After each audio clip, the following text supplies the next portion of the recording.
2016 San Carlos Planning Commission meeting. If you'd please stand for the Pledge of Allegiance. Allegiance to the flag of the United States of America and to the republic for which it stands, one nation, under God, indivisible, with liberty and justice for all. Thank you, everyone. All right, could I have a roll call, please? Commissioner Gutierrez. Present. Commissioner Harper-Pedersen. Present. Commissioner Bradley. Present. Vice Chair Silverman. Here. And Chair Bergman.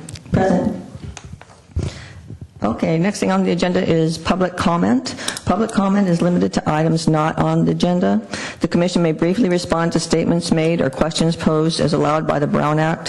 However, the Commission's general policy is to refer items to staff for attention or have a matter placed on a future Commission agenda for a more comprehensive action or report. Is there anyone here that wishes to speak on items that aren't on today's agenda? Okay, I'm not seeing anyone. Okay. All right. I'll move on to approval of minutes. Do we have any changes or modifications to the May 16th minutes that are here?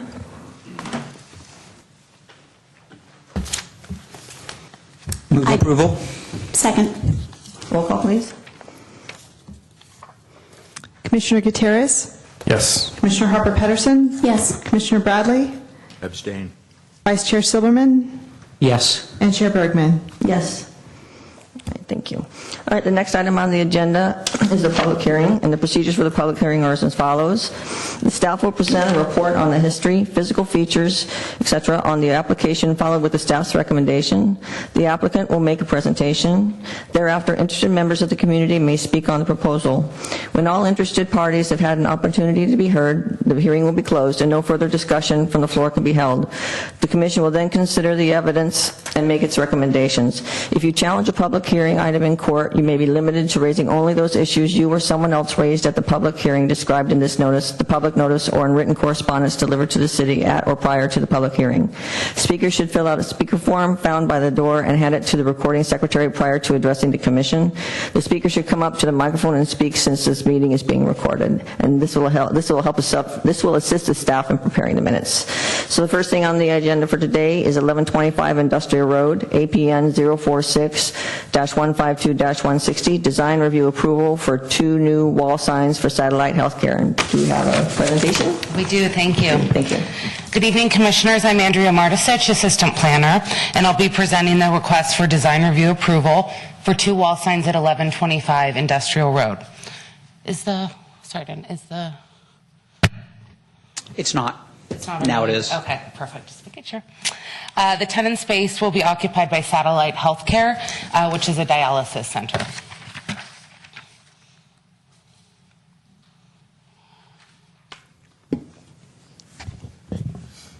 Sorry, I'm going to need the mouse.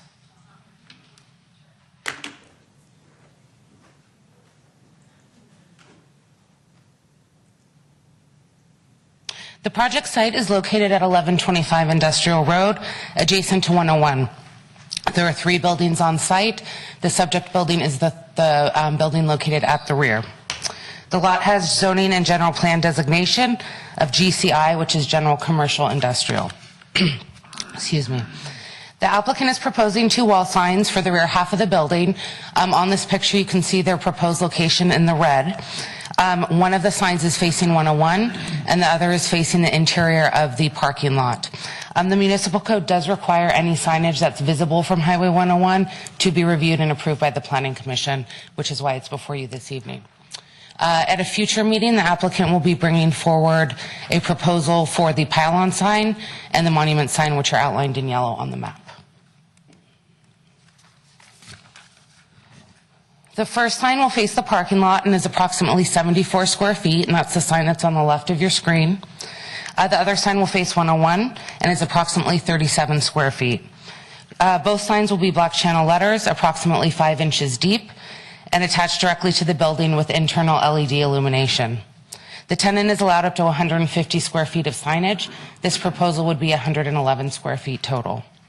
In order to be approved, the Commission should consider the sign review criteria as well as the findings required for design approval, both of which have been outlined in the staff report. The findings can be met as the signs are in proportion with the frontages of each side, are consistent with the surroundings, and the design, materials, location, and size are permitted by the municipal code. The proposal is consistent with the general plan policy regarding signs as outlined in the staff report, and the design is appropriate to the surrounding neighborhood and businesses, and neither of the signs are oriented towards residential neighborhoods. Staff has not received any public comment regarding this item to date, and this is the motion you would make should you choose to approve the application. I'm available for any questions, and the applicant is also here as well. Thank you. Any questions for staff? Yeah, Andrea, I just had one. Were there any problems with the existing, it looks like pylon sign at location D? In terms of just problems like Just, light? problems with light overspill or any complaints from Nothing. So neighbors? that sign was approved in 2004. Okay. And from what I looked through the file, I didn't see any complaints about it or anything like that. Yeah. Great, thank you. Anyone else? Yes. I'm wondering why you need a sign to face 101. There's already a sign advertising your clinic on a pylon, and you say you're going to apply for another one later? So the pylon sign, they have actually installed it already, but they have not gotten approval for that. So that is what they're going to be coming forward with at a future date. The original approval for that pylon was a use permit and allowed a sign area bonus. So the process by which that sign was approved is no longer a process that's in our code. So instead of the straightforward design review, this evening they need to apply for a use permit amendment. So they're actually working on the application for that for the pylon. Okay, I stand corrected. I'm new and I didn't realize you had a permit. I wondered how you could put it up without getting approval first. They're not allowed to. You're correct. So it is. They are going to be coming forward to remedy that. My question still stands, so why do you need the one in the application on the right-hand side, the one that faces Highway 101? Distraction's a problem for drivers as it is, and I don't think it would serve the clinic well to attract people off. If people need dialysis, they're going to know where to get off the freeway before they're not going to be looking for it on the freeway, hopefully. So. And I'd like to defer that question to the applicant about why they chose that specific location on the building. That's okay. Anyone? Thank you. Any more for staff? No. Okay. Does the applicant wish to make a statement? Yeah, thank you.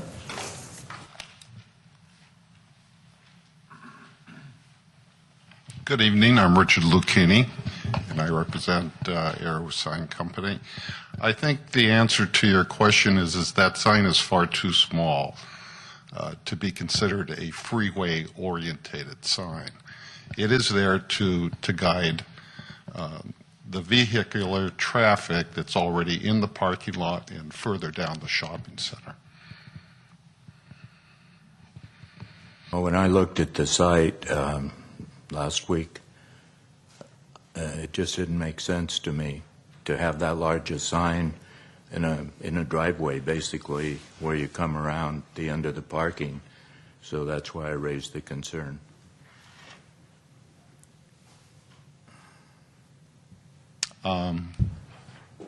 I don't know how to address that. It looks like it's right at the Well, end. again- It looks like the freeway-oriented sign is right at the entrance. If I'm looking at it right, is the freeway-oriented sign basically the entrance to your facility? Yes, it is located directly. So what you're saying is that it helps people know where they should enter your facility. Well, most medical facilities are well signed. I'm trying to help you, sir. These are softball questions. This sign helps people know where the front door is, right? Absolutely. Okay. Any other questions for the applicant? None. Thank you. Does anyone from the public wish to speak on this item? I don't have a speaker card. Okay, do I still motion to close? Motion to close the public hearing. Second. Roll call, please. Commissioner Gutierrez? Yes. Commissioner Harbert Pedersen? Yes. Commissioner Bradley? Yes? Commissioner Silberman? Vice Chair Silverman. I'll answer to just about anything, including that. Yes. And Chair Bergman. Yes. Thank you. All right, any discussion? No, only to address Dawn's concern. I did read that the staff analysis said that it wouldn't affect driver and pedestrian safety, so that might help alleviate some of your concerns. But I think those are always good concerns anytime we're talking about a sign that faces a roadway. Any other comments? Discussion? All right, I'd entertain a motion. I move that the Planning Commission approve the request of Richard Lucchini, Arrow Sign Company, for design review approval of 2 wall signs at 1125 Industrial Road, San Carlos, APN 046152160, based on the required findings and for the reasons incorporated in the staff report. Second. Roll call, please. Commissioner Gutierrez? Yes. Commissioner Harper-Pedersen? Yes. Commissioner Bradley? Yes. Vice Chair Silverman? Yes. Chair Bergman? Yes. Okay, the next item on the agenda is 2757 Melody Drive, APN 050-180-010, request for consideration of a conditional use permit amendment for a proposed modification of an existing wireless telecommunications facility to increase the number of antennas on an existing lattice tower from 6 to 9, 3 net new antennas, and associated improvements.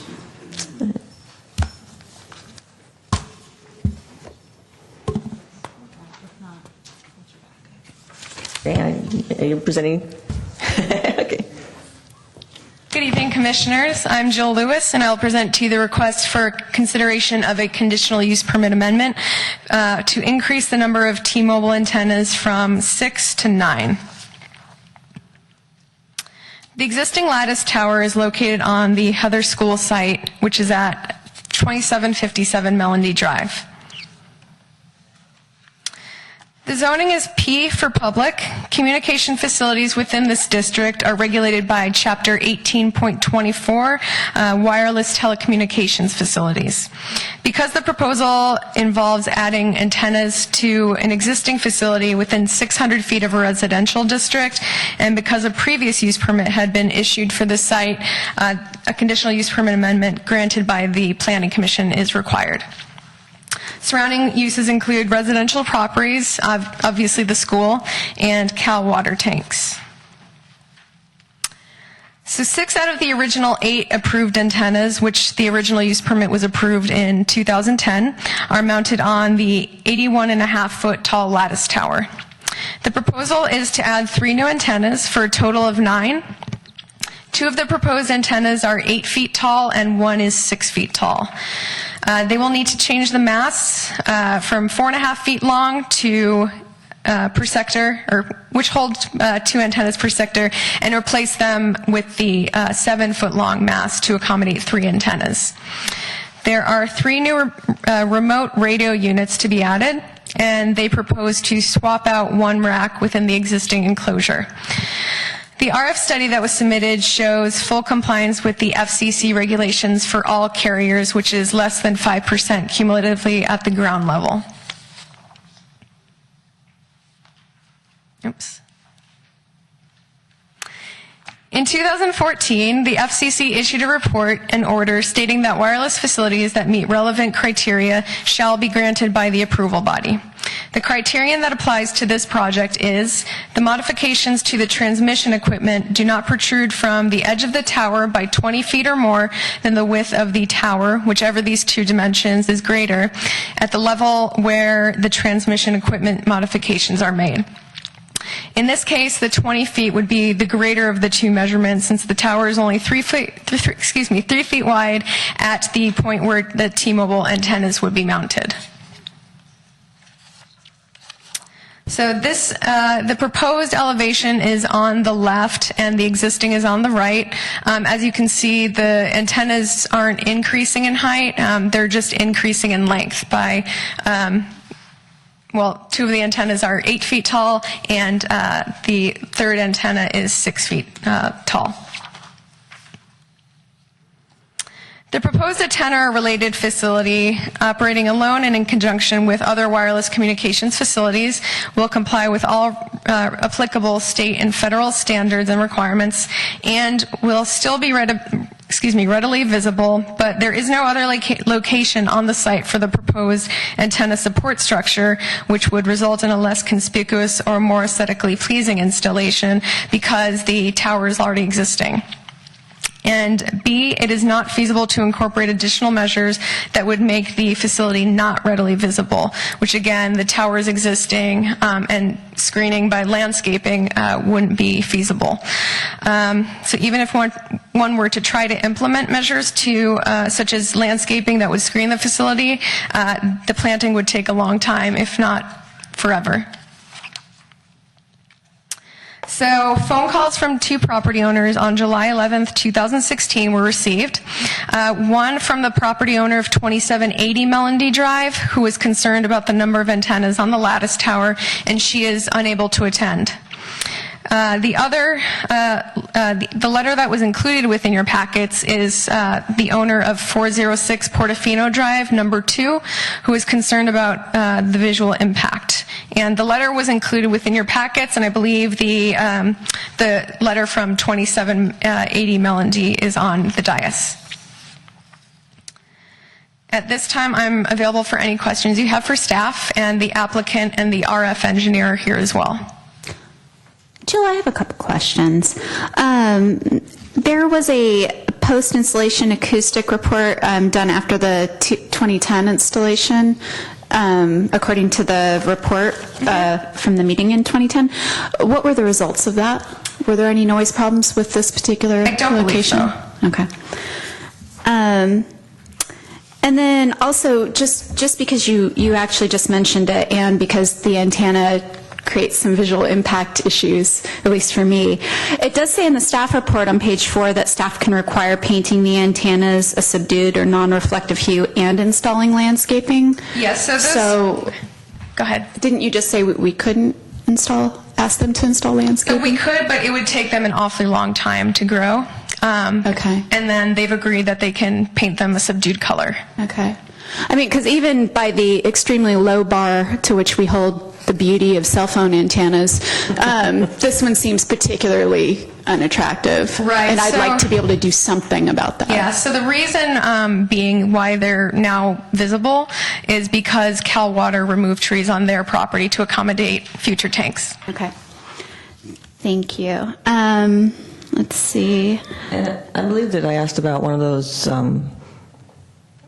poles that Yes. that looks like a tree. Yeah, so that would involve many carriers, and T-Mobile stated that they were not interested in providing a monopine at this time, and I was unable to reach out to the other carriers. And then, Jill, I have a question about safety, and if this is more appropriate for the applicant, please just let me know. It seems when I was reading the report that there's like an 8-foot gap to where the RF emissions are higher than 5%, but still accessible to the public if they climb it. Is there anything being proposed to discourage or restrict access to that? That's a better question for the RF engineer. Okay. I'll wait till then. Thank you. When was the application submitted to the city? July 2015. July 2015? I thought we had 90 days to decide. So there's a shot clock, and they submit an application, and we have a certain number of days to review it. And Okay. after that, the clock stops, and it's up to them to resubmit. So with this application, they took a long time to resubmit. Okay, so when was the final when is the application final? I believe I deemed it complete in early June. So we still have another 45 days theoretically? I would need to check my notes. Would you do that while we talk to the applicant, Sure. please? Okay. Anything else for Joe? All right, thanks. Does the applicant want to come up?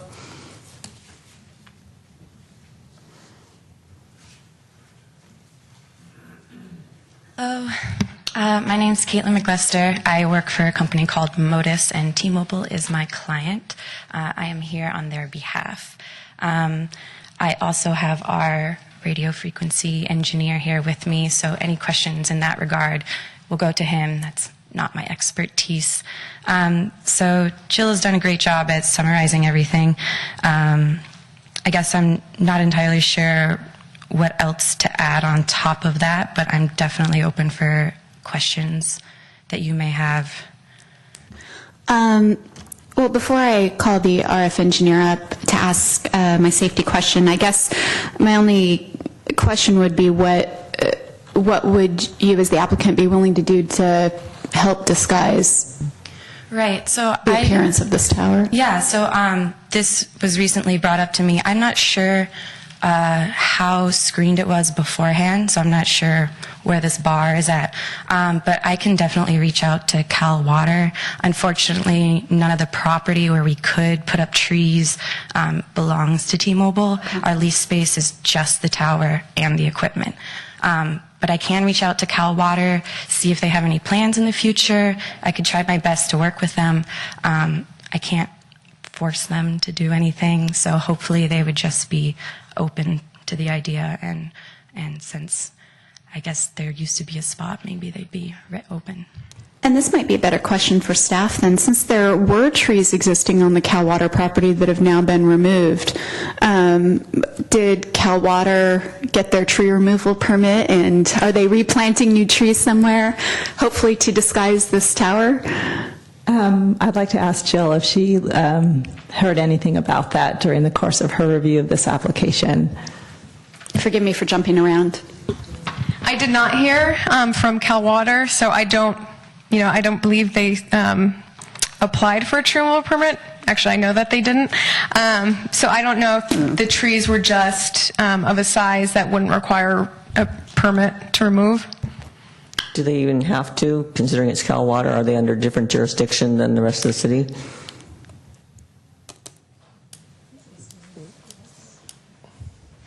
It's my understanding that they would still be required to apply for a tree removal permit through the city. Okay. I know that applications for modifications to existing water tanks have come before the city, so likewise tree removal permits would be required as well. Thank you. And David, to answer your earlier question, it's been 81 days. 81 days, huh? And we have 90, is that right? Am I remembering that correctly? Yes, you are. When's our next meeting? September. September 6th. Right. So it would seem to me if Cal Water should have applied for a tree removal permit and did not apply for a tree removal permit, maybe there is some negotiating to be done between you and Cal Water to get some trees back up. And maybe some strength to that negotiating, since they should have applied for a permit. And then in that case, may I have your RF engineer come up unless anybody else has questions? Okay. You were asking them all, so. Sorry, have I taken over Scott's role of asking all the questions? I'll stop talking in a minute. Hi there. I'm Dave Cotton. I'm California PE, and I'm employed by a company called SiteSafe out of Arlington, Virginia. And once again, T-Mobile is the client. I'm sorry, what, Dave was it? Dave Cotton. Okay. Dave, I'm the one who signed the report. Okay, and my question is about the worst case scenario that is summarized in the staff report, and I did also go through your report that you signed, also included in our staff report. It says that from approximately 24 feet and above, the cumulative exposure increases from 5% to 100%. Right. And that it is still accessible by the general population if one were to climb up the lattice tower. Yet above 32 feet, that apparently does not have public access. So can you explain the access on this tower a little bit more and what's being done to prevent access? Usually what's done to prevent access is most of the base station equipment is usually fenced. So basically to mitigate the 18 to 30-year-old male category, they usually will fence the fence, and they also sign notifying any potential people coming into the yard of any hazards. And sign. Is the current equipment fenced and signed as you described? As far as I know, it is, yes. Okay. We had a picture on the presentation that indicated that it was, I believe. Have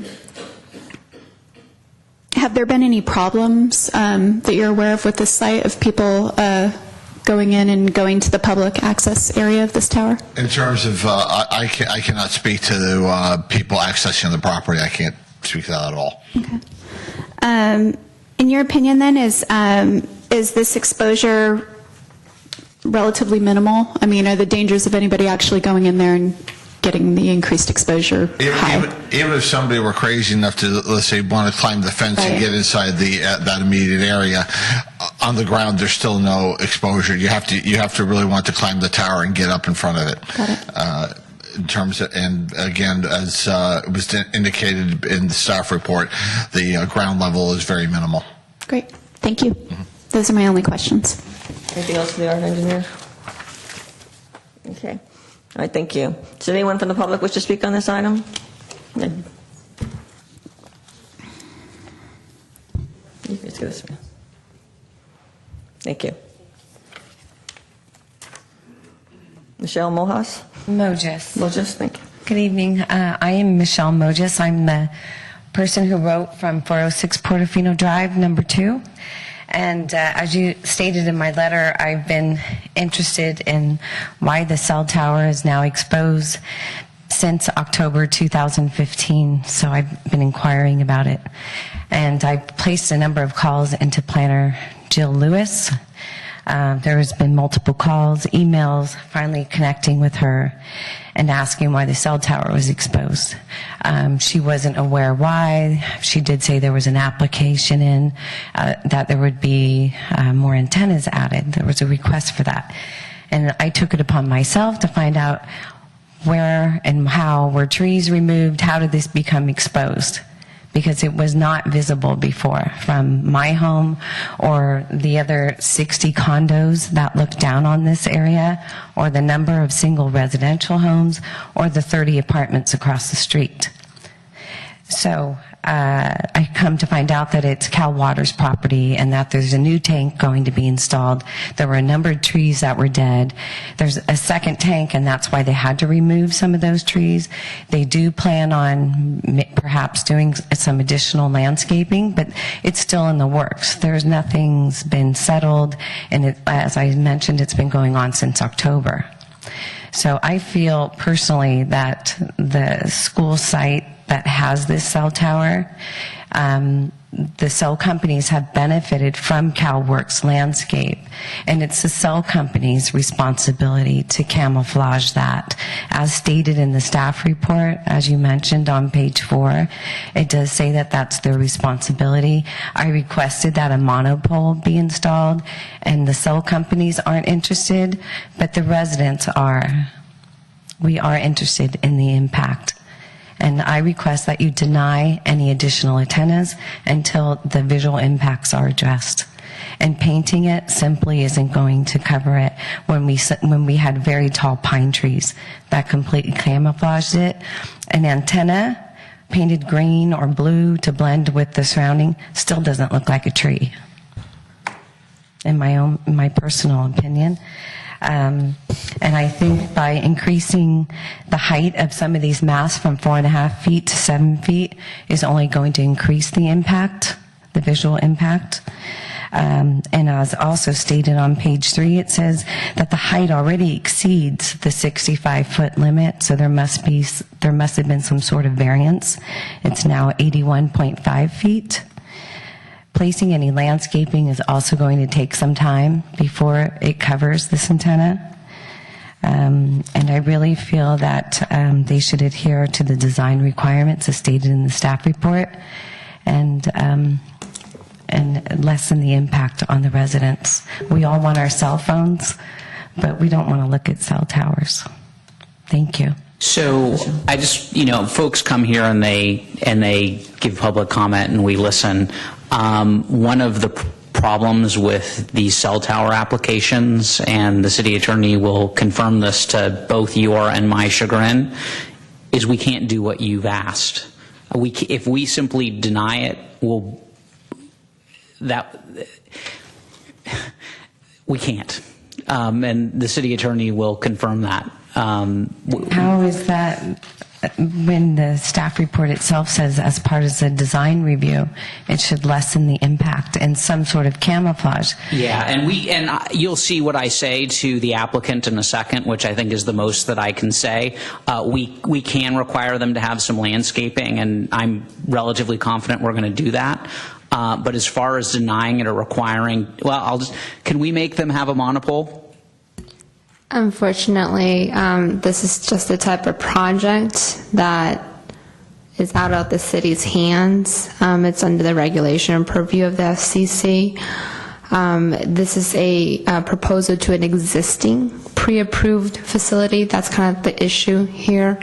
It does meet the requirement of a co-location, and I believe the staff report clearly lays out that it does meet those requirements, and there is federal law that requires cities to approve these type of proposals, that cities shall approve these type of proposals. Basically what happened was cities were denying, under their normal design review, were denying cell towers because no one wants to look at a cell tower. And so the federal government stepped in and basically made it almost impossible for a city to prevent a cell tower from going in. And federal law preempts state and local law. So none of us like it. We would all like to do what you want, and we can do a tiny bit, but we can't do what you're asking. And I just, as we almost certainly are going to approve this, I don't want you to think that we weren't listening to you or we didn't hear you. What would happen if we simply denied this application?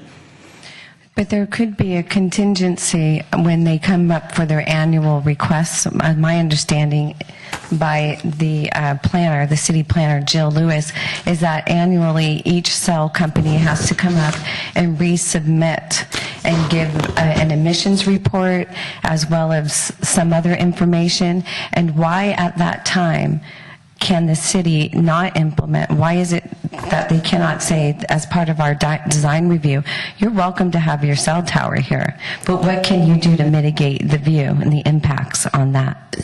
So my understanding from what you're letting us know tonight is that a lot of your concerns have to do with the look of an existing facility. And in terms of any design review, what the Planning Commission and the Commissioner can typically do in terms of imposing conditions or approving a certain type of project with these conditions attached, they are unfortunately not able to do that for this type of project when it comes to existing pre-approved wireless facilities. Then what is the purpose of the design review committee? The design review committee in this case, unfortunately, is preempted by federal law. There's not much that they can do relating to design review. Here, Flabbergasted as to why it's even mentioned in the staff report. Well, we have to, so it's basically there's design review whether it's an existing pole or a new pole. If it was a new pole, we could require them to put up a monopole. And we've done that, I don't know, like a half dozen times. We've required them to do monopoles. We can, as part of the design review, we can require landscaping, but what we can't do is require them to modify an existing pole. Does anyone even have an idea of what the cost of a monopole, designing a monopole is, and based on 10 carriers, what that would be as a cost per each one? My guess is it would be extraordinarily reasonable, and you'll hear what I have to say to the representative from T-Mobile shortly on that subject. I appreciate that. Yep. Thank you for hearing me tonight. Sure. Thank you, Michelle. Does anyone else from the public wish to speak on this?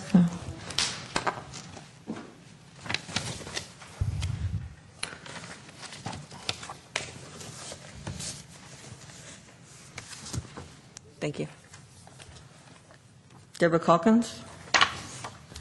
Hi, I'm Deborah Calkins, and I'm at 416 Portofino Drive, and I too get to look at that beautiful, ugly T cell phone, whatever you would like to call it. Unfortunately, when it was first installed, it was covered up by trees.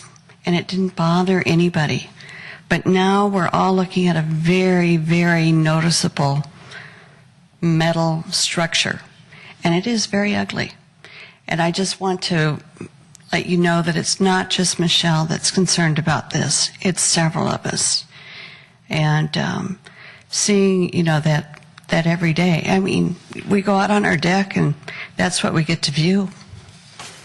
So it's just not a good thing.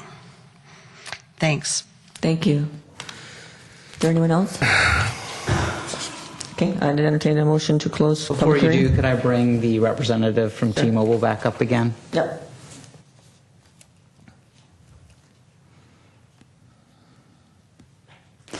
Hi, and remind me of your name again. Caitlin. Hey, Caitlin. So when the cell companies bring these applications, they usually send someone like you to deal with the brunt of the public outcry. And I feel bad for you, but I mean, that's what they sent you to do. So I'm gonna make an observation. First, for staff.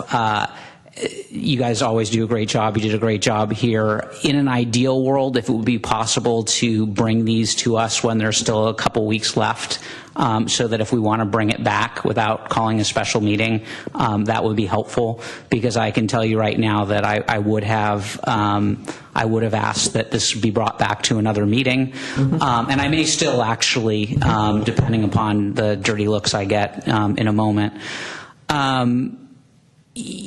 T-Mobile has actually been a pretty good neighbor on these applications. On at least one prior application, I remember T-Mobile being actually pretty helpful in addressing the concerns of the neighbors.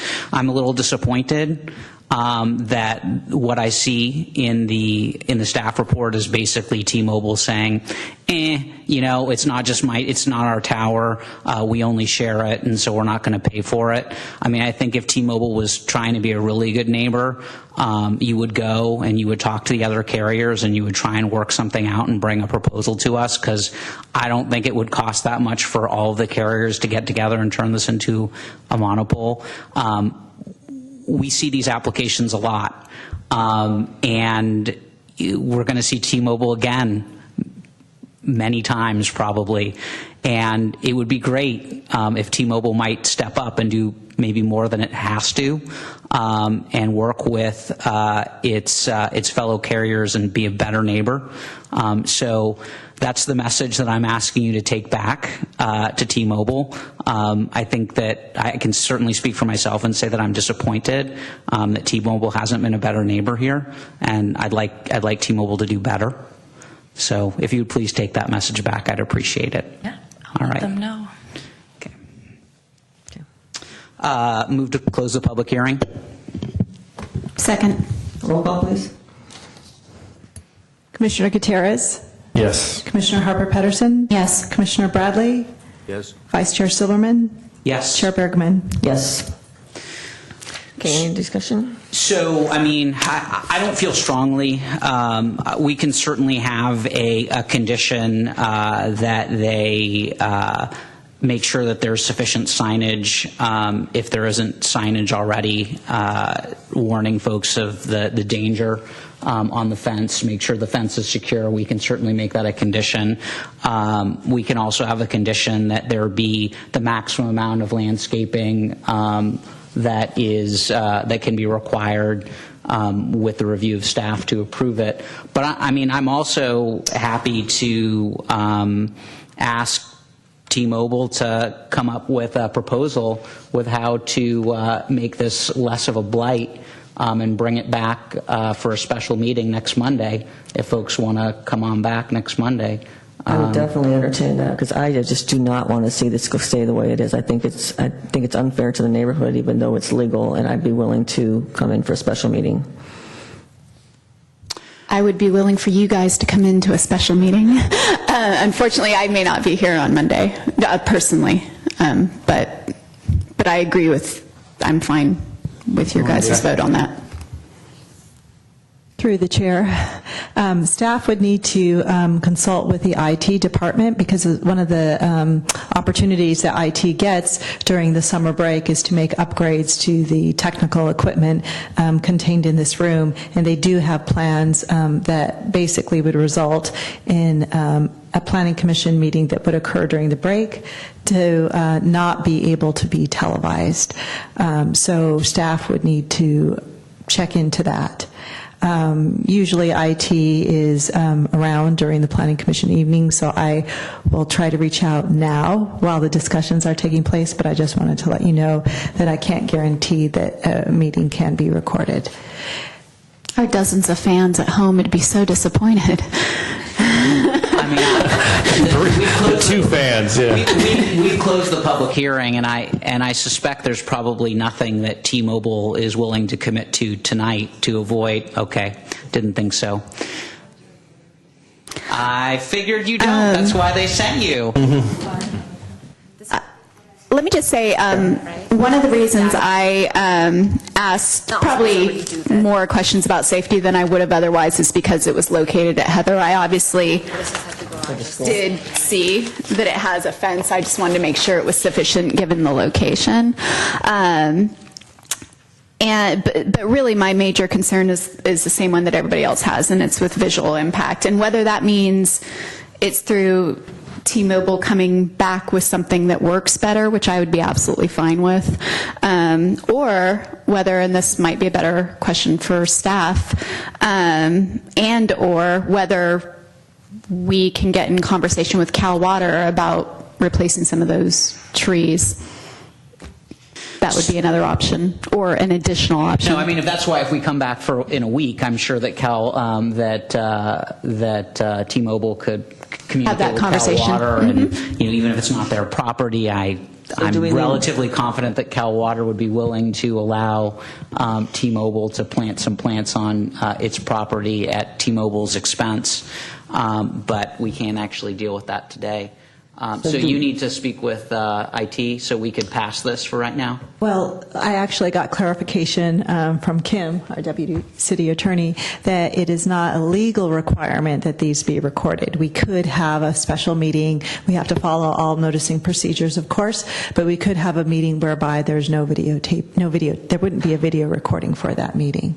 So do we need to make a motion basically to have a special meeting? Yeah. Is that what you need? We can do that, yeah. So does staff have any preferences on the time of the meeting on Monday? Because we could pretty much do it whenever staff wants and we can get here. Do you prefer 5:30 or even 5 o'clock? We have no meetings that evening, so at the pleasure of the committee, and of course, we have no objection to that occurring earlier. I figured you wouldn't. I can make it. I think I can make it here at 5:30. While Dave's looking at that, can I ask more of a technical question here? So we had a conditional use permit that was approved in 2010, correct? And we're modifying, amending that conditional use permit. Why wouldn't the conditions on that conditional use permit carry over to the new use permit? Because one of those conditions, it does involve landscaping, since we're adding more antennas to that.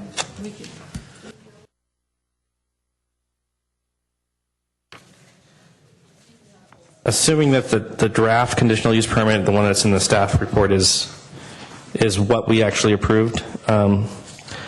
Landscaping shall be planted to screen the equipment shed and fencing from the Melody Drive approach to the satisfaction of the planning manager.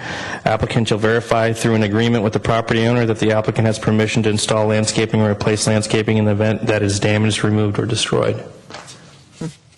We can certainly include that in this particular condition, draft, these conditions that would be adopted as part of this request. So do we still have a need for a special meeting? Or do we It's really just if we want them to come back with a plan. It's a proposal. I don't feel strongly about it. Like I said, we can approve it today with the condition of landscaping is approved by staff, as well as additional security concerns. It's really what the group wants. I was just saying, normally, if we didn't have to call a special meeting, I would absolutely continue this. but I don't really feel strongly about it. By saying landscaping, will landscaping ever give the kind of screening that we need in the state? I mean, it takes a while, like I said, we've discussed before, that landscaping takes a while to take place, right? So will landscaping actually do what we need it to do?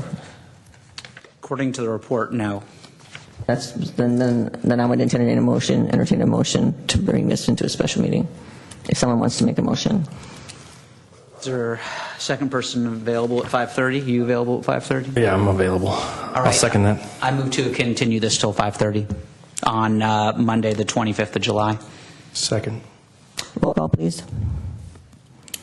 Commissioner Gutierrez? Yes. Commissioner Harper-Peterson? Yes. Commissioner Bradley? Yes? Vice Chair Silverman? Yes. And Chair Bergman? Yes. So we want to plan when you come back as best you can. Thanks. Can we also get some sort of clarification from Cal Water? I mean, it sounds like this thing was brought up in October, so we should have some sort of communication with Cal Water about what happened with those trees. And staff will bring that back to you next Monday. Thank you. Thanks. Thank you. Okay, so we're not making motions, we're continuing it. So the next thing on the agenda is 33 Pine Avenue, APN 049-373-160, required for design review and grading and dirt hall approval to allow for the construction of a new house.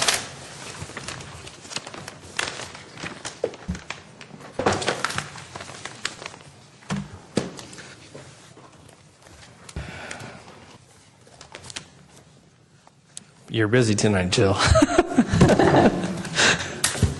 Good evening, Commissioners. I'm Jill Lewis, and I'll present to you the request for design review and grading and dirt hall approval for a 4,303 square foot single-family residence and total grading of over 1,000 cubic yards at 33 Pine Avenue. The project site contains two legal lots, lots 27 and 28. The subject lot is highlighted by a red arrow. A portion of the existing residence and a pool straddle the interior lot line. The existing house sits on lot 27, and the proposed new home would be constructed on lot 28. The subject lot, lot 28, is 5,431 square feet in area. The property is upsloping from the street. There is one heritage oak on site. The zoning is RS6, single-family residential, and the general plan use designation is single-family. The project is also subject to the Hillside Overlay District, as it has a nearly 33.7% street-to-setback gradient, and it has also a 24% average cross slope. The applicant is proposing to construct a 4,303 square foot residence consisting of 2 floors over a basement. The applicant has designed the residence to be set within the hillside.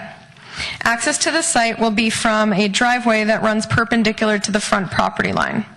The hillside overlay regulations limit the slope of the driveway to 18%, so the driveway is set back more than 20 feet away from the front property line. The required front yard has retaining walls 2 to 3 feet in height, and the required rear yard has retaining walls of up to 6 feet in height. At the basement level, there will be vehicular access to the garage as well as pedestrian access parallel to the driveway for the entry hall. There's a set of stairs leading up to the first floor as well as a closet. The first floor contains a spacious living room, dining room, kitchen, family room, and 1 full bathroom. The second floor space is dedicated to a master suite, 3 additional bedrooms, and 3.5 bathrooms, along with a laundry room. These are the perspectives. The proposed style of the residence is contemporary. A flat roof line with single-story elements create visual interest. A variety of high-quality materials, limestone or stucco, cedar, and fiber cement board siding in varying tones, cream, stained wood, and gray help break up the mass of the structure. The applicant submitted a tree removal permit request to remove 1 heritage oak in the front yard. 2 2 trees are required to be planted on site due to the requirement of 1 tree per 1,000 square feet of lot coverage, and the total lot coverage is 1,880 square feet. The tree proposed in its place is a 24-inch box little gem tree, which is a type of magnolia. There is an existing 24-inch diameter oak tree that will remain on the left side of the property and will be required to be protected during construction. So now onto the grading and dirt haul certificate. Planning Commission review is required when the total grading exceeds 1,000 cubic yards. Total grading quantities will be 1,290 cubic yards, which involves 1,265 cubic yards of earth cut, 25 cubic yards of fill, with a total export of 1,240 cubic yards. No timeline has been established as to when this will occur, but would be subject to the grading moratorium between October 1st and April 30th.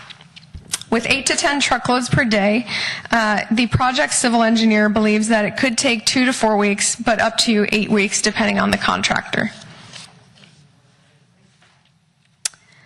Staff received 2 neighbor acknowledgement forms expressing no concerns. The neighbor at 58 Madera Avenue stated that she reserves the right to express her opinion at a later date.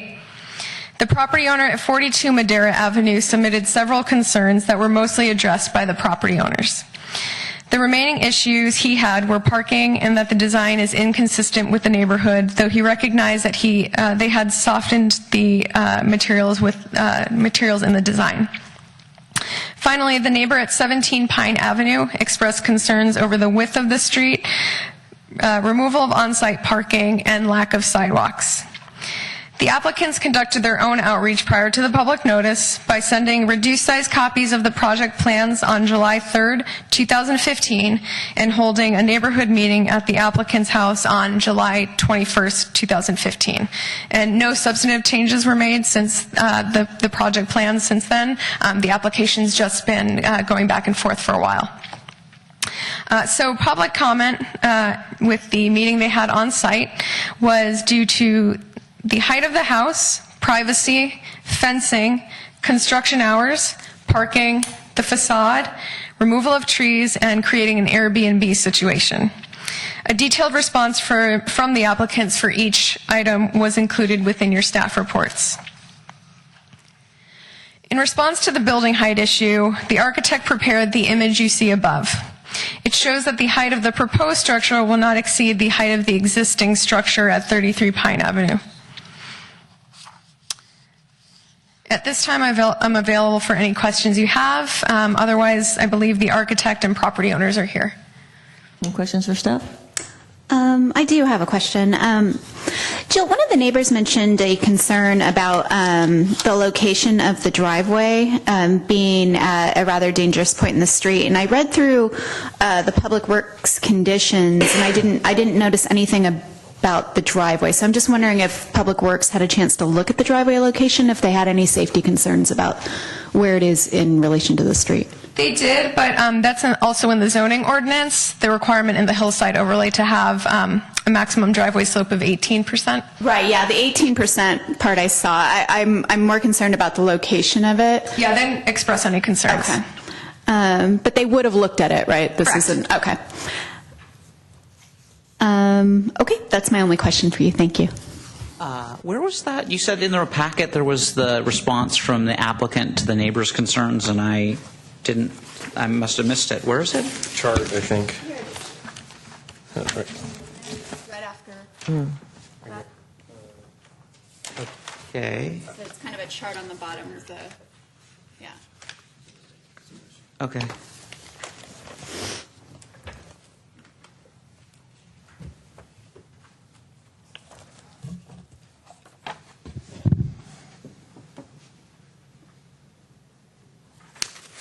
Oh, there it is. Thanks. Do you have questions? I have no other questions for staff. None at this time. Okay. You want me to hold her, or you want to? What? All right. I didn't know if we were waiting on you. Okay. All right. Thank you. Sorry. Okay. Does the applicant wish to make a statement? Or is there a presentation from? Presentation, excuse me, yeah, thank you. No? All right, does anyone from the public want to speak on this item? I've got a big mouth. I live at 33 Pine Avenue. My name is Regina Horwick. We have had people going up and down our street, which is very, very narrow. You cannot park 2 cars on each side and have a car going up and down the street because it is very, very narrow. Now, in the documentation I saw, it said 2 to 3 weeks that it was going to take for those hauling the dirt and everything out.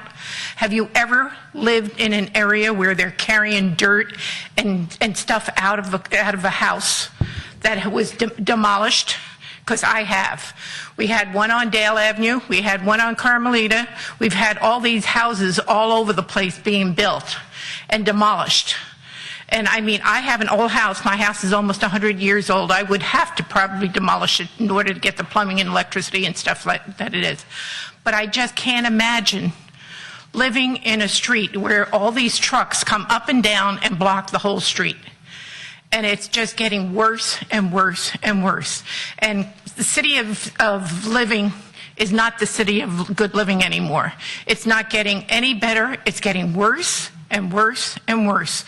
People are taking down houses that are beautiful, and they're building these monstrosities. Some of them, I don't care. It's their style, their choice. But some of these, when you start building all these houses and going up and down the streets and blocking the streets, and people have no chance of living the normal life because they have the quiet, peaceful life, it's just ridiculous. So if you could do something about, if they haul it, let them go to the Alameda instead of coming down Pine Avenue, going through Carmelito and getting out of there. Because our street is just too small to keep coming down Pine Avenue, and they can't even turn around because the trucks can't even come up our street because it's so high. It's got that one, when you hit 30, where I live is 59, and when you go up that thing, there's a big oak trees and everything else. Those trucks keep breaking all the branches and everything over there. They're destroying property instead of helping it. So that's my concern. Would you say again what you were saying about the route of the trucks? Would you say which? Could they go to the Alameda and come in through the Alameda instead of coming through our street, Pine Avenue, up from Carmelita and going up Pine? So it looks like the good news is that the route with dirt in the trucks is what you're proposing. Right. So the empty trucks, it's not that route, but you can't. Have you ever seen those trucks going up that street? They can't even get up that street right where I live. That roadway right there is so narrow, and it just, they back up because they can't even get up that street. So, I mean, this is what I'm talking about. It's just that, why can't they go from the Alameda into Pine and Pine out to the Alameda instead of coming down our street, going to Carmelita and going out to the Alameda that way? So, Jill, Public Works looked at every option, correct? Yeah, why could they? They just looked at the proposed, but there is a chance that the applicants could propose a different route that would be subject to Public Works review. So the dirt hauling could be the same route as the trucks coming back? Just one route, the only one route, basically? Carmelita and Pine and then going up. Instead of going up Carmelita, from Alameda, Carmelita and Pine, why can't they go from the Alameda to Pine where that house is right there, and then not have to come down our street and block our whole street? Yeah, so basically a reverse route from what they're proposing for the dirt haul. Okay, That's just my appreciate that. Thank you, Virginia. Okay, anyone else from the public want to speak on this? Yes, come on up. Are you the applicant? Okay. Hi, I'm Irene Velasquez, the homeowner. So we've lived in that house for 8 years, and I do agree it's not the widest of streets, and I do respect your opinion and your concern, because I do live there, and we do happen to plan on continue living there and seeing our neighbors. The one issue with avoiding the Carmelita is the issue with the trucks once they're full, having them not be able to make a U-turn on such a narrow street. So it's basically a big circle that they're having to make. I'm not understanding, is that a bad thing? No, it's just logistically, I think, impossible for a truck full of dirt to be able to make a U-turn on that narrow street. I guess I don't see what the difference between a fully loaded and a not loaded one as far as what street that they can get it. Can we bring up a map of what we're talking about? Because I'm having a hard time visualizing, and I know where Pine is, and I've been on that street, but I want to recall the actual. It's right. I mean, I have it right up on my screen. I mean, they can bring it up too, but I mean, basically, and I mean, I drove by it today. I mean, there's no way anything's going to turn around on Pine. I mean, there's just no way. It's impossible. So, I mean, they're basically talking about coming up this way, basically coming this way and out that way. I mean, if they came this way, I mean, how would they, I mean, I don't understand how they could do anything else. That's basically, so they're basically doing this. No, you're right. They'd have to, either way, they'd have to go at least partly on Carmelita. I mean, and they could turn on Dale, but that's even worse. Yeah. And that still puts them out on Carmelita. You have never seen so many trucks being stuck over there on Dale and on Pine Avenue trying to get out of there. They have to back up, go up front, back up, and everything else, and they have a problem. Thank you for putting that up, because this helps. If I'm reading the dirt haul route right, they would come up Alameda, have to turn. I'm sorry. Let me actually just pull up the dirt haul so I know what of which I speak. They would turn left onto Pine. But they still have to go off to the end of the Pine, hang a right on Carmelita, and then out on Alameda. There's nowhere to turn around. Yeah, I'm afraid I agree unless staff has a different opinion. You agree with the route as stated, or what they're saying? I agree that there'd be no chance for them to turn around. So unless I'm misreading the dirt haul route, it seems like they'd have to go the way they've listed here.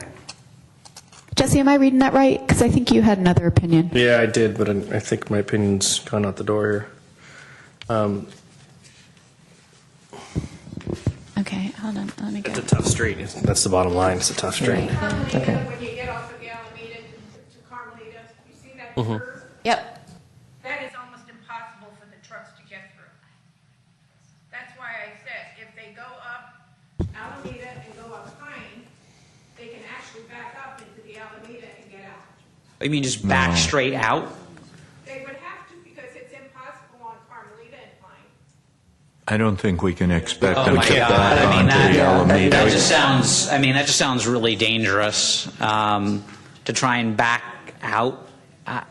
Yeah, that won't work. We'd have to clear many, many houses to be able to back out. Okay. All right. Thank you. All right. Anyone else from the public want to speak on this? Okay. Do we have anything else? Anyone else? Okay. I entertain a motion to close public hearing. I did want to speak with the applicant real quick before we close public hearing. I'm sorry.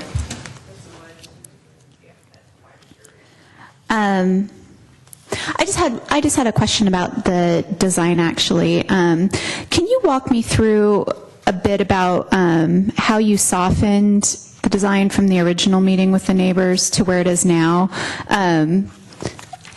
I'm usually all for modern, but this does appear a bit boxy, so I'm curious what you've done to soften the visual impact. Right. We went with a lot more neutral tones. We took a lot of the metal out of it and went with wood. Okay. and the screen itself was narrowed. So I think from a color scheme standpoint, using neutral colors and removing anything metallic and replacing it with wood to try to blend in a little bit more with the tree environment is what we did. So it was a materials change, essentially. Yes. Okay. And according to the report, your neighbors were satisfied with that change for the most part? Okay. Thank you. You're welcome. Anyone else? All right, I'd entertain a motion to close public hearing. So moved. Second. Roll call, please. Commissioner Gutierrez? Yes. Commissioner Harper-Pedersen? Yes. Commissioner Bradley? Yes? Vice Chair Silverman? Chair Gutierrez? Excuse me, Chair Bergman, I'm sorry, we just did this change. I'm getting used to it. Yes, thank you. Okay, any discussion? I'm not sure we can do much better on the dirt hall route. Did anyone Dirt else hall say? wouldn't pass Public Works if we had backing it in the Backing it on elevator. the That just elevator. wouldn't work. They would really, Yeah, and that would be very dangerous. I think it's important that the public knows that we are sensitive to this. I think most of us live adjacent to a construction zone, I would say since about 2011. I don't think there's one neighborhood that doesn't have a construction Right, I project don't think going on. there's one neighborhood that hasn't been impacted, and I think we've all been hoping for that light at the end of the tunnel for things to slow down, and the economy has kept us moving.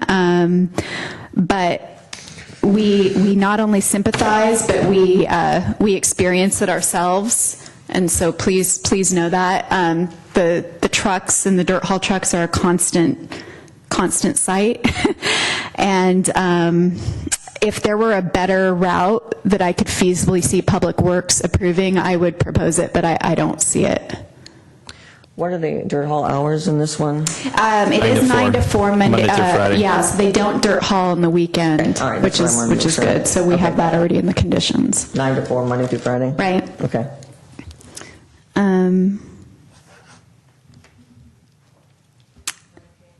And then those are my only comments. Any other comments? Also, I think part of the problem could be alleviated perhaps by entering on Carmelita with the empty trucks, and then once they're filled, go down the hill on Pine and enter on the Alameda de las Pulgas. I think that is I think that's the route that we're being asked to approve, I think. Yeah. I think that would alleviate some noise. When they're loaded, they make no noise, and if they're not covered over, the dirt flies off, which we want to control, of course. I mean, I don't. The road. It was hard to tell the quality of the road because it was so darn narrow. But I don't see our almost standard requirement that the applicant document the state of the road prior to the dirt haul. And so, if there's interest, I'd be inclined to add that. There is a condition in the attached approval, draft approval. It's condition number 12, but perhaps if you wanted to be have that condition be a little bit more specific about documenting the street. There is. I do, because what's happened in the past is basically this requires them to have a bond, but if there's no documentation of the state of the road prior to dirt haul, it's very difficult for the city to prove that the damage to the road was caused by the dirt haul and to call on the bond. So, yes, I mean, if there was... I'd support that, yeah. Okay, so that's all I have. I mean, I can make a motion, but I don't want to cut off comment. Any other comments? No other comment. All I had. So I move that the Planning Commission grant approval of the request for design review for the new single-family residence at 33 Pine Avenue, APN 49-373-160, based on the findings and for the reasons incorporated in the staff report and as conditioned in the code compliance certificate. I second it. Roll call, please. Commissioner Gutierrez? Yes. Commissioner Harper Pedersen? Yes. Commissioner Bradley? Yes. Vice Chair Silberman? Yes. Chair Gutierrez, Chair Bergman? Yes again. I move that the Planning Commission grant approval of the grading and dirt haul certificate to facilitate the construction of the new single-family residence at 33 Pine Avenue, APN 049-373-160, based on the findings and for the reasons incorporated in the staff report, and as conditioned in the grading and dirt haul certificate, with the additional condition that the applicant document through video or other visual documentation the state of the road prior to the beginning of dirt hauling. Second. Roll call, please. Commissioner Gutierrez? Yes. Commissioner Harper Pedersen? Yes. Commissioner Bradley? Yes. Vice Chair Silberman? Yes. Chair Bergman? Yes. Okay, next item on the agenda is 777 and 787 Industrial Road, APN 046-100-070 and 046-100-080, conditional use permit. Good evening, Commissioners. The item before, good evening. The item before you is a request for a conditional use permit for Honda to utilize an additional parcel on Long Industrial Road.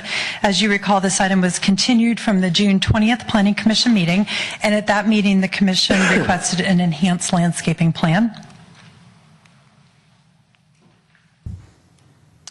Just to orient you, the area in question is the parcels fronting Industrial Road, that's outlined in the dashed area, and the Honda project that was previously approved is on the flag lot to the rear that has frontage along U.S. Highway 101. This is the landscape plan that was presented at your previous meeting. At that time, they had very low-level planting along the front on Industrial Road, and then two different trees along the site, one at the southern end of the site and one at the northern end of the site at the top of the plan, and then the signage and some flagpoles. So since your last meeting, the applicant has enhanced the plan. This plan now includes the two trees as noted before, an additional tree at the front of the property, so that would be at the southern end of the site, as well as 4 new trees along that southern property line, as well as new planting at the front. And the planting along the front, when you look that up in the landscape magazine, the book Western, is estimated to grow at a height of 3 to 6 feet. So that would provide some screening of those cars when viewed from Industrial Road. The applicant has also added decorative paving along the front of the property, as noted in this site plan. Staff has added conditions to the conditional use permit certificate since your last meeting. Added condition 13 to specify that there be no speakers at this site. Condition 14 relating to the timing of lighting that was discussed at the last meeting, as well as require that the landscaping be maintained in good condition during the life of the project, and that require a minimum of 3-foot tall landscape material along the front of the site. And I'll let the landscape architect discuss this plan in more detail for you. Just wanted to give the perspectives. So this would be a view if you were walking down Industrial Road and you were heading south on the site. So you see the additional trees and the taller plant material that was selected since your last meeting. The view, if you're looking straight on the site from Industrial Road. This is a view if you were standing at that kind of south corner of the property, looking north up towards Industrial Road. And there's the formal motion. So be happy to try to answer any of your questions. The landscape architect is also here this evening to respond to your comments and expand on the conversation if you'd like. Questions for staff? Not for staff, no. Okay. Questions for the applicant? Or the applicant wish to make a statement? Or a presentation? Bring that landscape architect back up.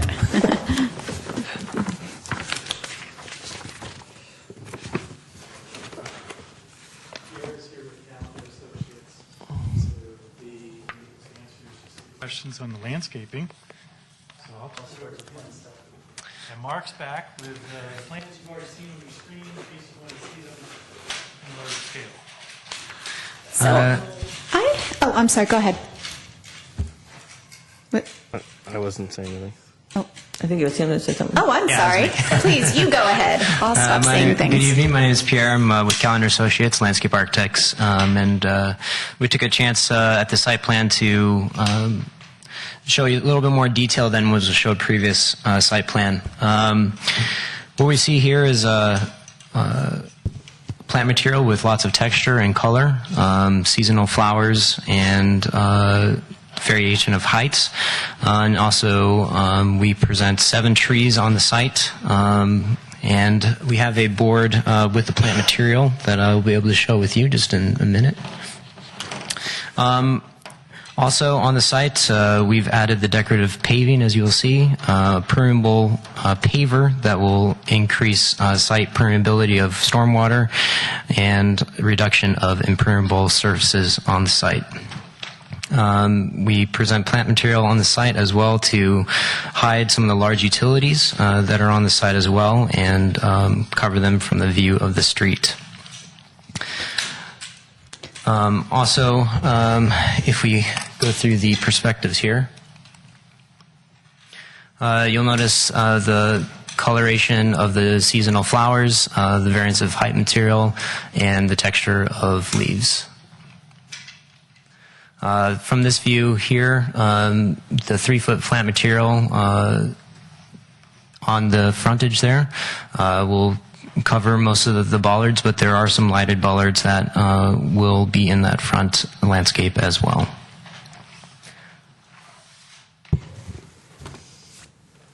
Okay, so here's the board with the plant material. It's a little blown up for you to see. If you have any questions on it, please let me know.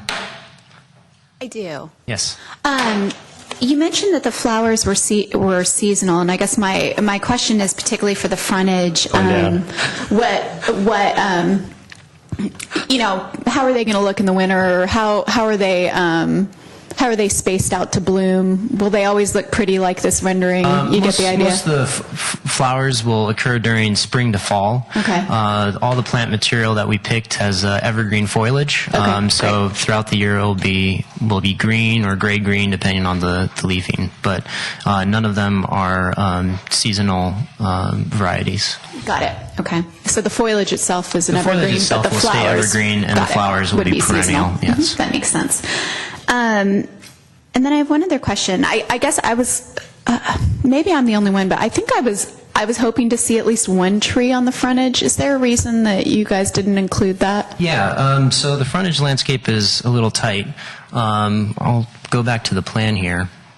So if we start off on the north side where the Honda sign is and the flagpoles, that area is kind of inundated with utilities required for the building and also for the landscaping as well, backflows and gas meters, etc.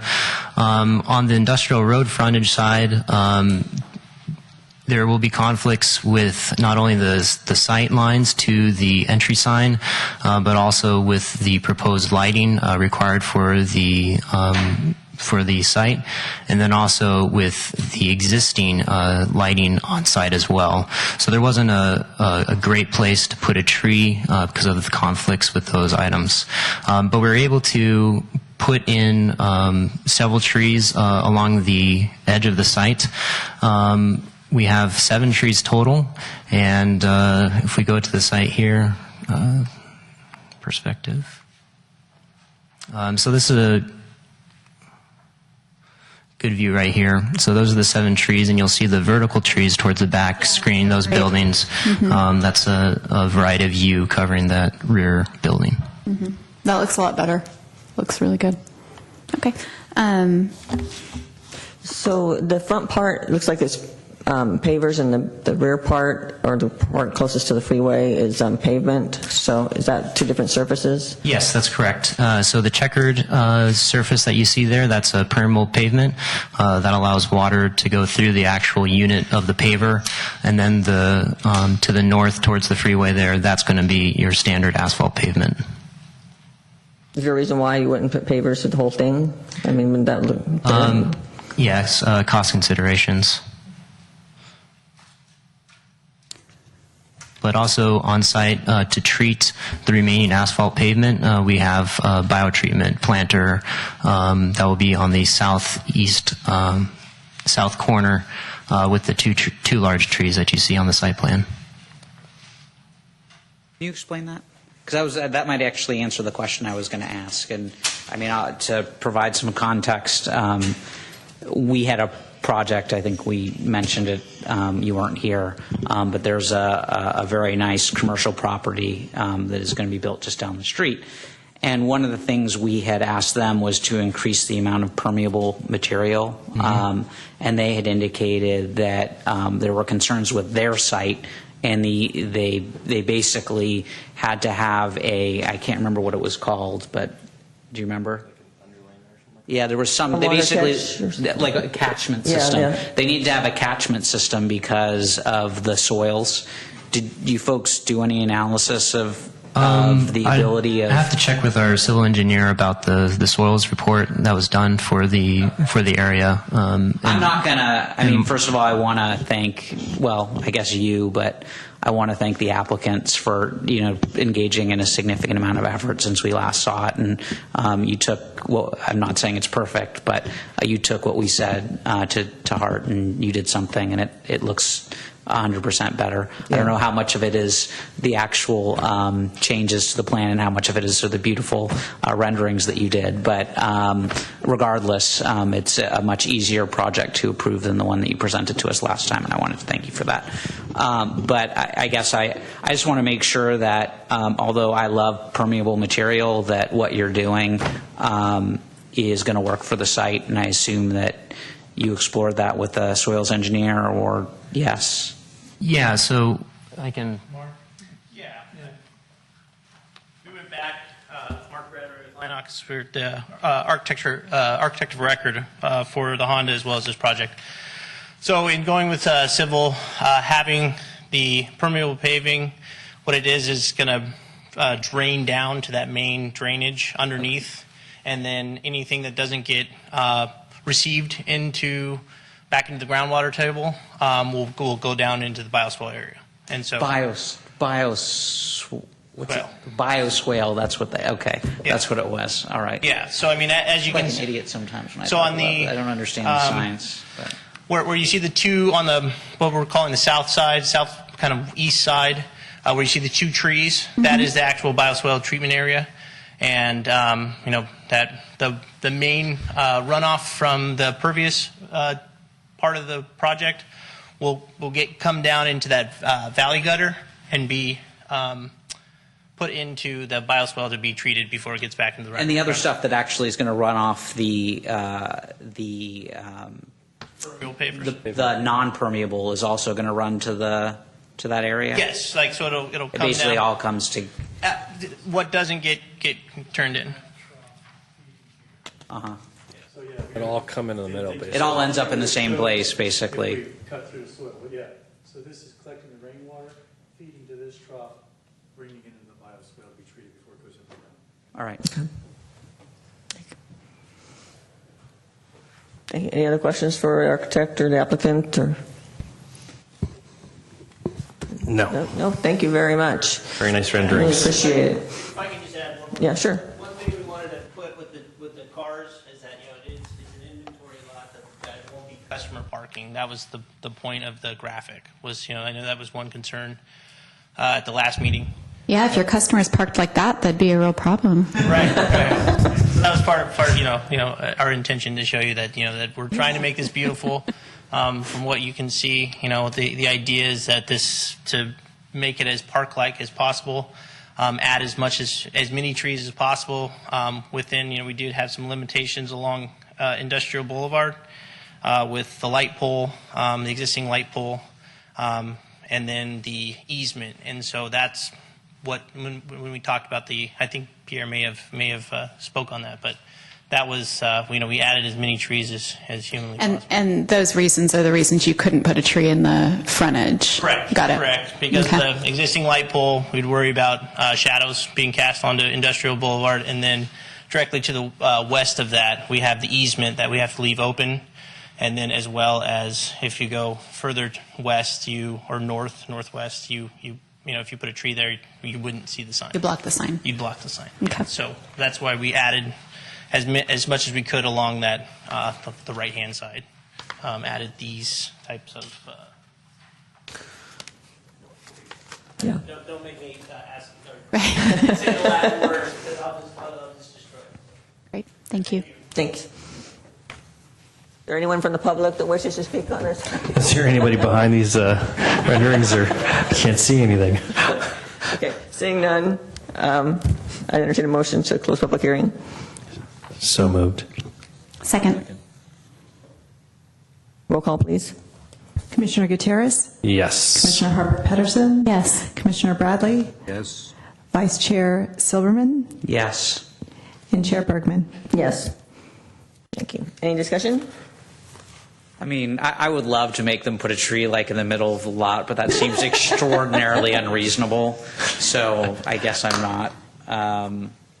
But other than that, I mean, I do think that they did a nice job either improving it or rendering it or some combination thereof. I agree. I agree. I would have liked to have seen a tree on the frontage, but the explanation makes sense, so I understand why it's not there, and I think the plan looks good.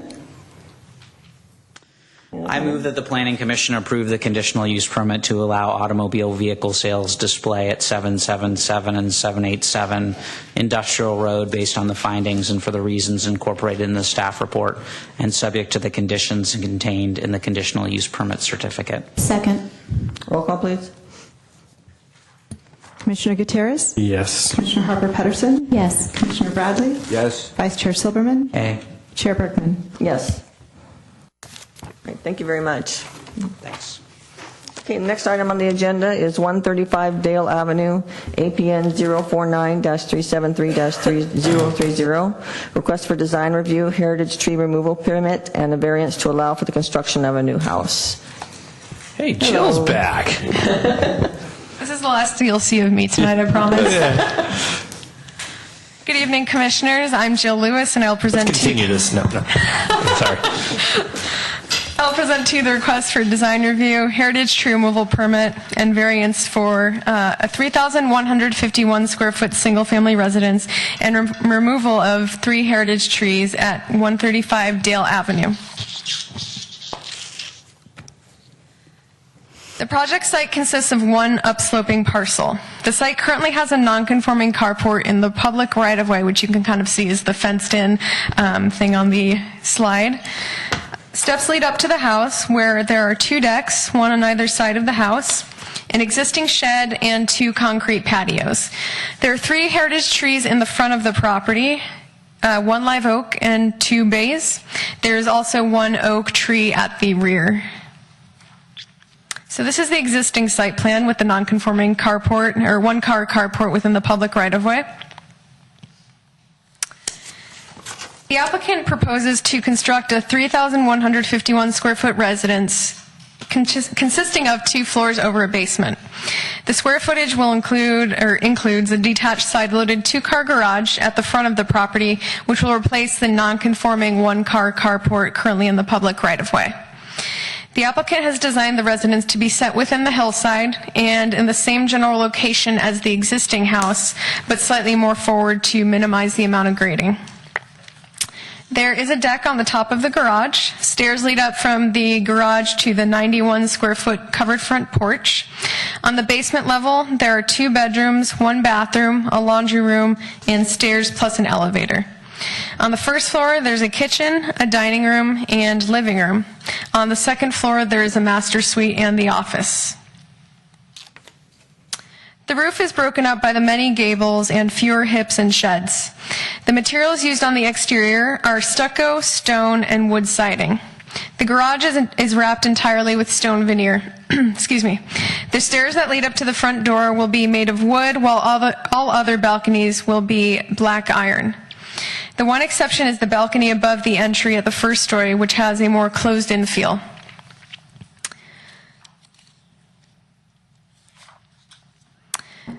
The heritage tree removal permit is for 1 oak tree and 2 bays on the property. The first oak is in the rear corner of the property, so that one is proposed to remain. The other oak leans downhill, has a weak structure, and the arborist believes that excavation will ruin the tree. The bay listed as number 3 has a slight downhill lean, and there's a small cavity on the uphill side at the base. The bay listed as number 4 has a poor rating and will be in the driveway footprint.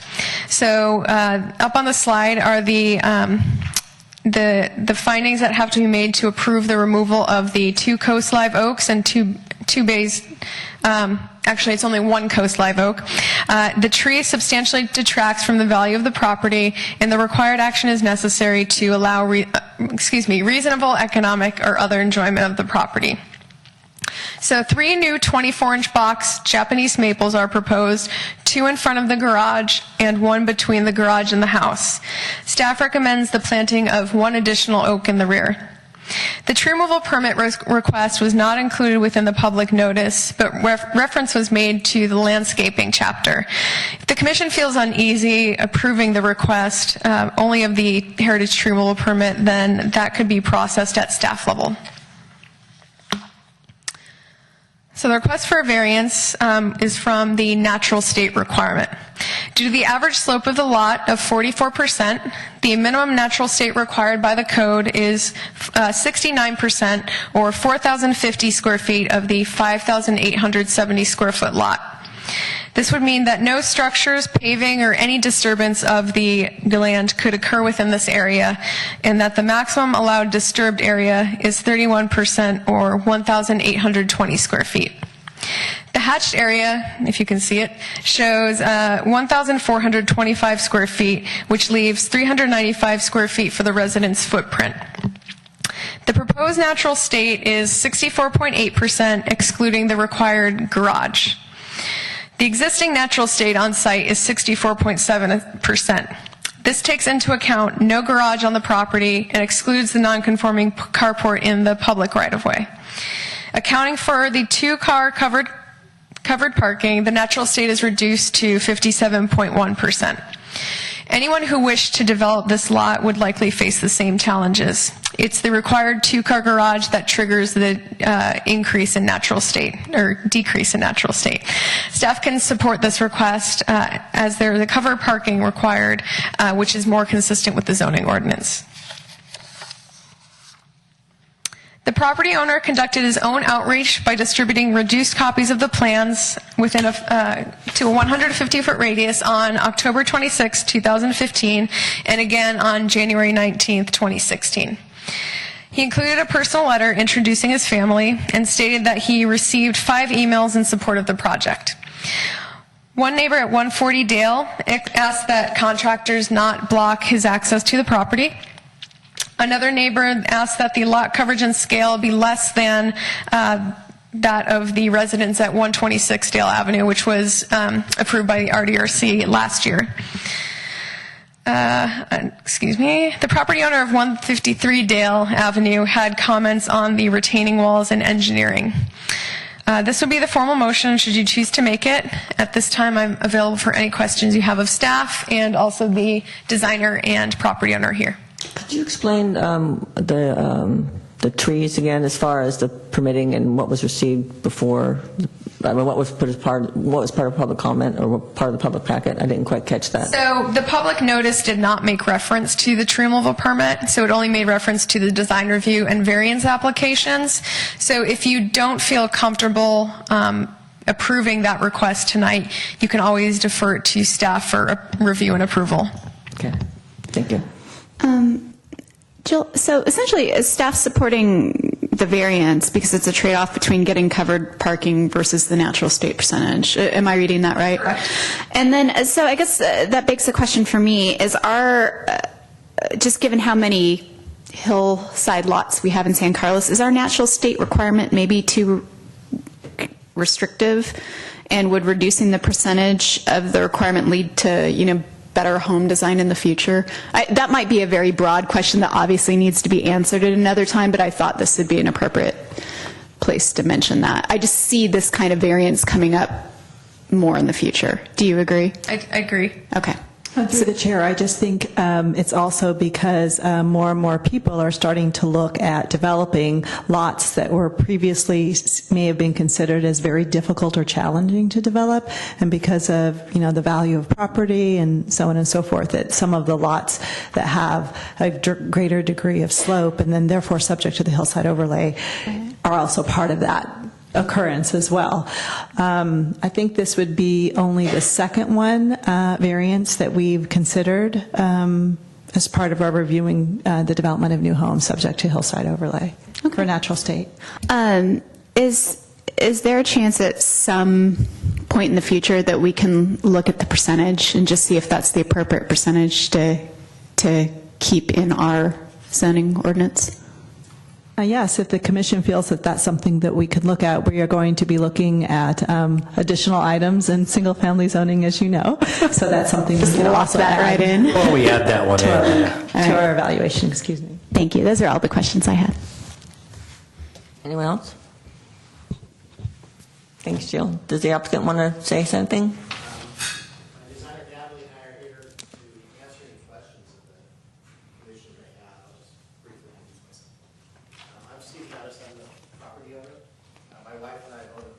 Couple of years. It is a very old house. It's a very small house. It's in very poor condition right now. And so we tried to design it understanding the interests of our neighbors. We've been working with the neighbors. One of my neighbors immediately was here for most of the meeting tonight, but he had to leave to go home. But we have reached out to the neighbors to get their input, and we do understand how our house would complement the neighborhood and work with the neighborhood. And everyone has been in support of it that has expressed any issues. Our neighbor who raised the issue about the engineering concerns or the engineering issues is my immediate adjacent neighbor. He actually owns 3 lots, and he owns and lives in the house that's in the center lot, but he owns the lot next to us, which is vacant, and then he owns a lot on the other side, which is also vacant, he and his wife too. So we're happy to work with them. But we have actually, it's not in your packet, but we've actually already completed a soils report on the project, and our soils engineers have advised us that our house can be constructed all set with the retaining walls that are proposed. There's a condition in your packet which requires us obviously to present that to the public. And we're prepared to do that, and we're prepared to work with Tony, my neighbor, as well too, in terms of seeing if there's some way that we can coordinate activities if he were ever to decide to develop his lot. So with that, I'm happy to answer any questions. And Natalie's here as well, our designer, and she's happy to answer. Any questions for the applicant? I don't have any questions for I the don't have any. applicant. All right, thank you. Anyone from the public? I'm not seeing anyone from the public here. So I'm saying but do we need to close it anyway? Yes. Okay. So moved. I'll take your motion. So moved. Second. Roll call, please. Commissioner Gutierrez? Yes. Commissioner Harper Pedersen? Yes. Commissioner Bradley? Yes. Vice Chair Silberman? Yes. Chair Bergman? Yes. Any discussion? I think it looks lovely. I think it looks like it's going to fit in nicely with the neighborhood, and I appreciate the outreach that the homeowner did to make this an easy process at this point. Yeah, I would agree. Agreed. Any other comment? Now, one question. One question on the trees. Do you Yeah, wanna... it wasn't, from what I'm understanding is it wasn't noticed Properly? with the tree removal?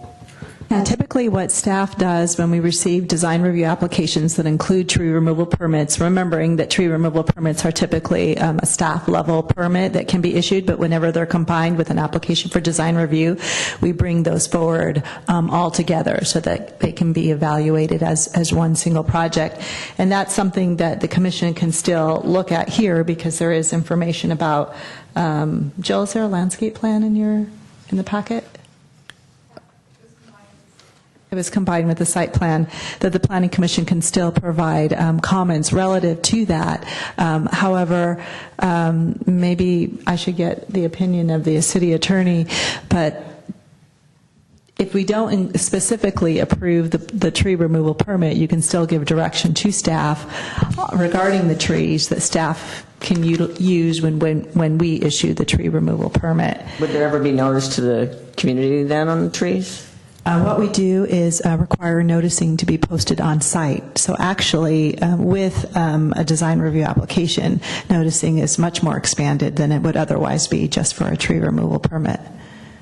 So tree removal permits are not mailed out within a specific radius. We just require, the code requires that we post notice on site in a visible location. And has that happened? Yeah, they have a tree right on the corner that has one posted. So then I guess the question would be for the city attorney, Yeah, I are think we in any murky Oh, no, what I meant is it happened on this site. No, I didn't mean whether it has happened at all. But I mean, I guess what folks are asking, and I'll be direct, does the public have the same or more notice than they would normally have under the circumstances prior to a heritage tree being removed? Through receipt of a notice for design review, and if they were interested in looking at that particular application and the plans, they would find, that the staff report mentions the removal of the trees, and also the site plan mentions the removal of trees, although it wasn't explicitly stated in the notice. Okay, fair enough. But with the application for design review, it's much more notice than it would than a single standalone tree removal permit would otherwise be. All right. And because this particular item before the commission was properly noticed, that this would be considered notice of, it's here in the subject of heritage tree removal permits for the commission tonight. That would be my opinion. Okay. Okay. Any more discussion? Oh, I'm sorry, I just took your line. Well, if they keep calling you chair, right? Sorry. Okay. Okay. Are there any more comments? All right, so I'd entertain a motion. I move that the Planning Commission grant approval of the request of a design review, heritage tree removal permit, and variance for the new single-family residence at 135 Dale Avenue, APN 049373030, based on the findings and for the reasons incorporated in the staff report and as conditioned in the code compliance certificate. Second. Roll call, please. Commissioner Gutierrez? Yes. Commissioner Harper Pedersen? Yes. Commissioner Bradley? Yes. Vice Chair Silberman? Yes. Chair Bergman? Yes. Congratulations. Okay. Okay, so on this last one, do I have to read it out and then request a continuance, or do I just? The 595 industrial? Yes. It's okay. All right, so the next item is 595 Industrial Road and 810 through 850 East San Carlos Avenue, APN 046-090-210, 046-090-220, and 046-090-290. Variance for a 12-foot tall perimeter wall along the rear property line, and looks like this one's been requested to be continued to the September 9th Planning Commission meeting. So do we just someone make a motion, or do we need an explanation? Just continue to a date certain with the motion in a second. All right, so I'd entertain a motion to continue this to a date certain. To what, September, what is it, September 19th. September 19th. So moved. Second. Okay, roll call. Commissioner Gutierrez? Yes. Commissioner Harper Pedersen? Yes. Commissioner Bradley? Yes. Vice Chair Silberman? Yes. Chair Bergman? Yes. All right. Next thing, the reports, correspondence, and general information. Report on recent city council actions. Yes, I have a few items to report back to the Planning Commission on tonight. On July 11th, the City Council voted to continue an urgency ordinance for 10 months and 15 days.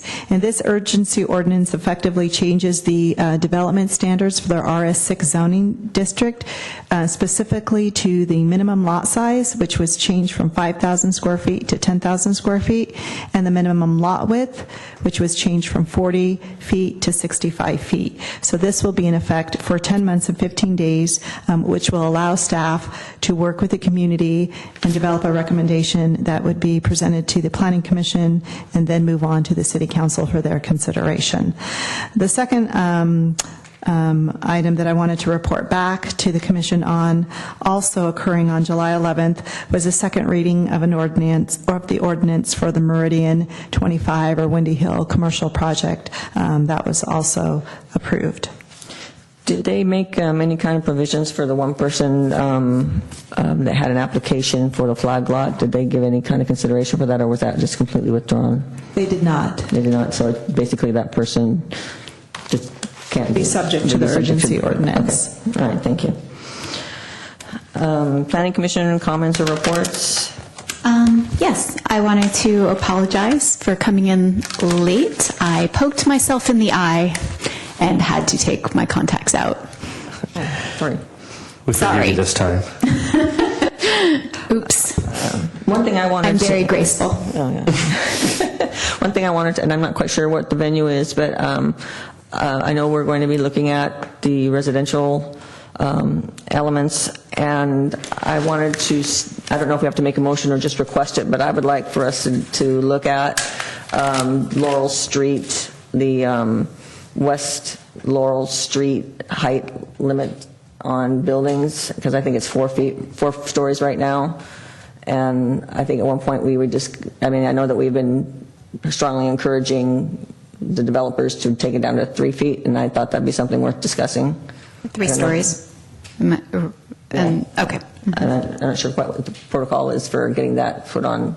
I think we can discuss it when we discuss the other things, but do we need a motion or just need to let you know? Okay, all right. Well, I will just share through the chair that that concern is also a concern that is shared by staff, and we are looking into that. So it may run a little bit on a parallel track as we evaluate standards in the RS6 zoning district.